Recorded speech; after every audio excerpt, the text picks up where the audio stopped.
முதலில் திருக்குறள் அன்புடைமை அதிகாரத்தை மட்டும் நாம இந்த சிறு குழந்தைகளோட பயிர்ந்துக்கலாம்னு நினைக்கிறேன்.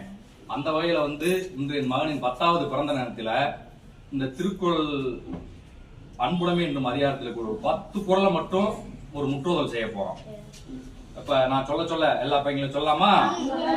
அன்பிற்கும் உண்டோ அடைக்கும் தாள் ஆர்வலர் கண்ணீர் பூசல் தரும் அன்பிலார் எல்லாம் தமக்குரிய அன்புடையார் என்பும் ஏற்பதற்கு அன்போடு ஏந்த வழக்கென்ப ஆறுவிற்கு அன்போடு ஏந்த தொடர்பு அன்பு ஈனும் ஆர்வமுடைமை அது ஈனும் நட்பென்னும் நாடா சிறப்பு அன்புற்று அமர்ந்த வழக்கென்ப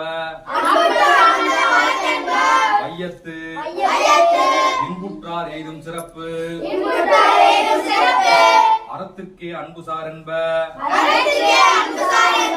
அறியார் அறத்துக்கே அக்கே துணை என்பிலதன வெயில் போல காயும்